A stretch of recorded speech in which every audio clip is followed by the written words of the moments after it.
ಯಾರು ನೋಡದೇ ಇದ್ದಾಗ ನೀವು ಯಾರಾಗಿರ್ತೀರಾ? ಎಲ್ಲರೂ ನೋಡಬೇಕಾದ್ರೆ ಹೌದು, ನಾವೆಲ್ಲರೂ ಕೂಡ ಏನು ತುಂಬ ರೆಸ್ಪೆಕ್ಟೆಡ್ ಪರ್ಸನ್ ಆಗಿ ಕಾಣಿಸ್ಕೋತೀವಿ, ತುಂಬ ಪೊಲೈಟ್ ಆಗಿ ಕಾಣಿಸ್ಕೊಳ್ತೀವಿ, ತುಂಬ ಚೆನ್ನಾಗಿ ರೆಡಿ ಆಗಿರ್ತೀವಿ, ರೈಟ್? ಆ್ಯಂಡ್ ಯಾರು ನೋಡ್ತಾನೆ ಇದ್ದಾಗ ನಾವು ಯಾರಾಗಿರ್ತೀವಿ, ನಮ್ಮ ಕ್ಯಾರೆಕ್ಟರ್ ಏನಾಗಿರುತ್ತೆ, ನಮ್ಮಲ್ಲಿರುವಂತಹ ಒಳ್ಳೆ ವ್ಯಾಲ್ಯೂಗಳು ಏನೇನಿದ್ದಾವೆ. ಸೊ ಇದೆಲ್ಲದ್ರ ಬಗ್ಗೆ ನೀವು ಯಾವತ್ತಾದ್ರೂ ಯೋಚನೆ ಮಾಡಿದ್ದೀರಾ? ಆಕ್ಚುಯಲ್ ಆಗಿ ನೀವು ಯಾರು? ಹೊರಗಿನ ಪ್ರಪಂಚಕ್ಕೆ ನೀವು ಕಾಣಿಸ್ಕೋತಿರೋದು ಎಲ್ಲರೆದ್ರಿಗೂ ಒಂದು ಡಿಗ್ನಿಟಿಯಿಂದ ಇರಬೇಕು ಅಂತ ತೋರಿಸ್ಕೋತೀರಾ. ಬಟ್ ನಿಮ್ಮನ್ನ ಯಾರು ನೋಡ್ತಾ ಇಲ್ಲ ಅಂದಾಗ ನೀವು ಯಾವ ರೀತಿ ಪರ್ಸನ್ ಆಗಿರ್ತೀರಾ ಅನ್ನೋದನ್ನ ಅರ್ಥ ಮಾಡ್ಕೊಂಡಿದ್ದೀರಾ ಯಾವತ್ತಾದ್ರೂ? ಓಕೆ, ಸೊ ಈ ವಿಡಿಯೋ ಅದ್ರ ಬಗ್ಗೆನೇ ಇದೆ ಇವತ್ತು. ಸೊ ಕಂಪ್ಲೀಟಾಗಿ ವಿಡಿಯೋ ನೋಡಿ, ಒಂದು ಬ್ಯೂಟಿಫುಲ್ ಇನ್ಫಾರ್ಮೇಶನ್ ನಾನು ನಿಮಗೆ ಕೊಡ್ತೀನಿ. ನಾನು ನಿಮ್ಮ ಶ್ರೇಯ, ನೀವು ನೋಡ್ತಾ ಇದ್ದೀರಾ ಮೈಂಡ್ಸೆಟ್ ಕನ್ನಡ ಯೂಟ್ಯೂಬ್ ಚಾನಲ್. ಬನ್ನಿ ಈ ವಿಡಿಯೋನ ಸ್ಟಾರ್ಟ್ ಮಾಡೋಣ. ಸ್ಕೂಲಲ್ಲಾಗಲಿ, ಕಾಲೇಜಲ್ಲಾಗಲಿ, ನಾವು ಕೆಲಸ ಮಾಡೋ ಹತ್ರ ಆಗಲಿ ಅಥವಾ ಕುಟುಂಬದವ್ರ ಜೊತೆ ಆಗಲಿ, ನಾವು ಒಂದೊಂದು ರೀತಿಯಾಗಿ ವರ್ತನೆ ಮಾಡ್ತೀವಿ, ಕರೆಕ್ಟಾ? ಆದರೆ ಯಾರು ಇಲ್ದಲೇ ಇರುವಾಗ, ಯಾರು ನಮ್ಮನ್ನು ನಿಯಂತ್ರಣ ಮಾಡ್ದಲೇ ಇದ್ದಾಗ, ಫೋನ್ ಕೈಯಲ್ಲಿದ್ದಾಗ ಅಥವಾ ನಾವು ಒಬ್ಬರೇ ಇದ್ದಾಗ ನಾವು ಯಾರಾಗಿರ್ತೀವಿ? ಆ ಸಮಯದಲ್ಲಿ ನೀವು ಯಾವ ವ್ಯಕ್ತಿಯಾಗಿ ಇರ್ತೀರಾ ಅಲ್ವಾ? ಸೊ ಅದೇ ನಿಮ್ಮ ನಿಜವಾದ ವ್ಯಕ್ತಿತ್ವ ಆಗಿರುತ್ತೆ.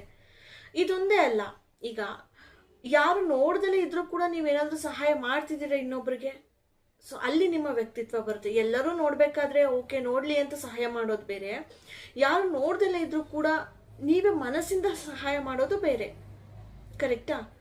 ಸೊ ಈ ರೀತಿ ಜೀವನದಲ್ಲಿ ಯಾರು ನೋಟಿಸ್ ಮಾಡದೇ ಇದ್ದಾಗ ನಾವು ಮಾಡುವಂತಹ ಕೆಲಸಗಳೇ ನಮ್ಮ ವ್ಯಕ್ತಿತ್ವನ ರೂಪಿಸುತ್ತೆ. ಇವತ್ತಿನ ಜಗತ್ತಲ್ಲಿ ತುಂಬಾ ಪಾಪ್ಯುಲರ್ ಆಗ್ತಿರೋದೇನು? ಇಮೇಜ್. ಒಬ್ಬರ ಇಮೇಜ್ ಬಗ್ಗೆ ಅವ್ರದ್ದು ಈ ಥರ ಇಮೇಜ್ ಇದೆ ಸೋಷಿಯಲ್ ಮೀಡಿಯಾದಲ್ಲಿ ಅಥವಾ ಒಂದು ಸೋಷಿಯಲ್ ಲೈಫಲ್ಲಿ, ಅಂದರೆ ಅವ್ರದ್ದೇ ಒಂದು ಸ್ಟ್ಯಾಂಡರ್ಡ್. ಸೊ ಇದ್ರ ಬಗ್ಗೆ ಜಾಸ್ತಿ ಮಾತಾಡ್ತಾ ಇರ್ತಾರೆ. ಆ್ಯಂಡ್ ಯಾರು ಏನು ಯೋಚನೆ ಮಾಡ್ತಿದ್ದಾರೆ, ನನ್ನ ಸ್ಟ್ಯಾಂಡರ್ಡ್ ಬಗ್ಗೆ ಏನು ಅಂದ್ಕೊಂಡಿದ್ದಾರೆ, ಅವರ ಒಂದು ಮೈಂಡಲ್ಲಿ ನನ್ನ ಇಮೇಜ್ ಏನಿರ್ಬೋದು, ಗುಡ್ ಪರ್ಸನ್ನ, ಬ್ಯಾಡ್ ಪರ್ಸನ್ನ. ಬಟ್ ನಿಜವಾಗ್ಲೂ ಅದು ಮ್ಯಾಟರ್ ಆಗುತ್ತಾ? ಜೀವನದ ದೊಡ್ಡ ಪ್ರಶ್ನೆ ಏನು ಗೊತ್ತಾ? ನಾವು ನಮ್ಮ ಬಗ್ಗೆ ಏನು ಯೋಚನೆ ಮಾಡ್ತೀವಿ ಅನ್ನೋದೇ ತುಂಬ ಇಂಪಾರ್ಟೆಂಟ್ ಆದಂತಹ ಪ್ರಶ್ನೆ. ನೀವು ಹಲವಾರು ವಿಡಿಯೋಸ್ಗಳನ್ನ ನೋಡಿರ್ಬೋದು, ಬಟ್ ಇಂತಹ ಒಂದು ಟಾಪಿಕ್ಸ್ ಬಗ್ಗೆ ಯಾರು ಮಾತಾಡಿರೋದಿಲ್ಲ. ಬಟ್ ಇವೆಲ್ಲ ತುಂಬಾನೇ ಒಂದು ರಿಲೇಟಬಲ್ ಅಂಡ್ ಎಲ್ರಿಗೂ ಬೇಕಾಗಿರುವಂತಹ ವಿಷಯಗಳು. ಅರ್ಥ ಆಗ್ತಿದ್ಯಾ? ಲೈಫ್ ಮೋಟಿವೇಶನ್ ಅದು ಇದು ಸಾವಿರಾರು ಹೇಳ್ಬಹುದು, ಬಟ್ ಈ ಥರ ಟಾಪಿಕ್ಗಳು ತುಂಬ ಕಡಿಮೆ ನಿಮಗೆ ಸಿಗೋದು. ಸೊ ಹಾಗಾಗಿ ವಿಡಿಯೋನ ಕಂಪ್ಲೀಟಾಗಿ ನೋಡಿ ಆ್ಯಂಡ್ ನನ್ನ ಚಾನಲ್ಗೆ ಸಬ್ಸ್ಕ್ರೈಬ್ ಮಾಡ್ಕೊಳ್ಳಿ.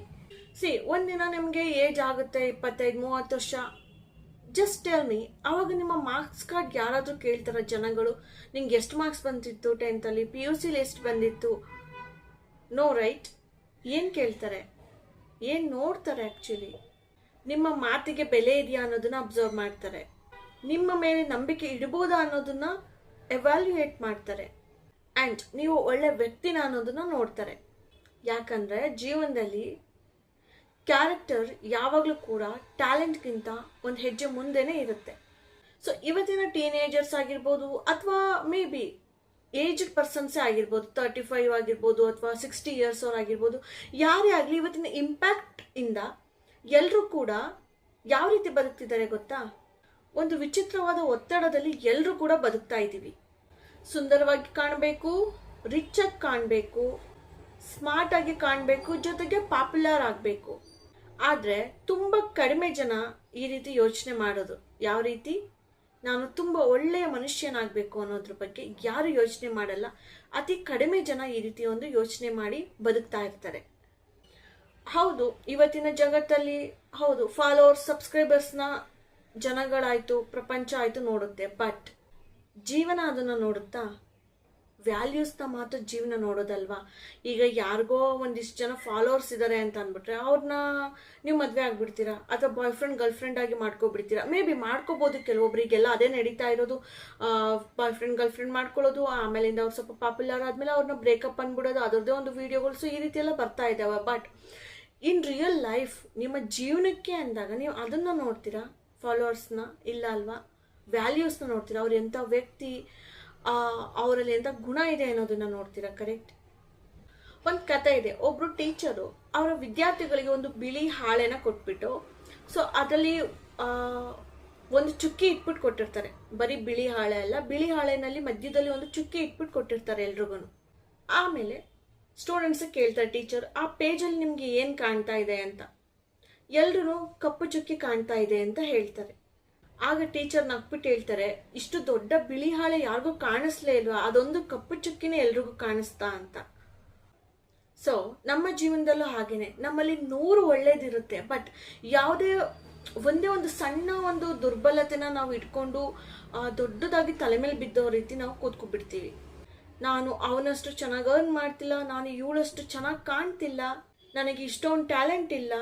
ಆದರೆ ನಿಮ್ಮ ಎಲ್ಲರಲ್ಲೂ ಒಂದು ವಿಶೇಷತೆ ಇದೆ, ಅದನ್ನು ನೀವು ಕಂಡುಹಿಡ್ಕೋಬೇಕಷ್ಟೇ. ಆ ದೊಡ್ಡ ಬಿಳಿ ಹಾಳೆಯಲ್ಲಿ ಕಪ್ಪು ಚುಕ್ಕಿ ಮಾತ್ರ ನೀವು ನೋಡ್ತಾ ಇದ್ದೀರಾ, ಇನ್ನು ಮಿಕ್ಕಿದೆಲ್ಲ ತುಂಬ ಬಿಳಿಯಾದ ಪ್ಯೂರೆಸ್ಟ್ ಪೇಜ್ ಆಗಿದೆ. ಅದೇ ನಿಮ್ಮ ವ್ಯಕ್ತಿತ್ವ. ಸೊ ಅದ್ರ ಬಗ್ಗೆನೂ ಸ್ವಲ್ಪ ಗಮನ ಕೊಡಿ. ಅರ್ಥ ಆಗ್ತಿದ್ಯಾ? ಸೊ ಅದೇ ನೀವಾಗಿರ್ತೀರಾ. ಗೊತ್ತಾಗ್ತಿದ್ಯಾ? ನೀವು ನಿಮ್ಮ ಜೀವನದ ಹೀರೋ ಆಗ್ಬೇಕಂದ್ರೆ ಒಂದು ಶತ್ರುನ ನೀವು ಸೋಲಿಸ್ಬೇಕಾಗತ್ತೆ. ಯಾರೋ ಹೊರಗಡೆ ಇಲ್ಲ, ನೀವೆಲ್ಲೂ ಹುಡುಕ್ಬೇಕಾಗಿಲ್ಲ ಶತ್ರುಗಳನ್ನ, ಅದು ನಿಮ್ಮ ಒಳಗಡೆನೇ ಇದೆ. ಯಾವುದದು ಶತ್ರು? ನೆಗೆಟಿವಿಟಿ. ನನ್ನಿಂದ ಆಗಲ್ಲ, ನನ್ನಿಂದ ಸಾಧ್ಯ ಇಲ್ಲ, ಇದು ನನಗಲ್ಲ ಅನ್ಸುತ್ತೆ.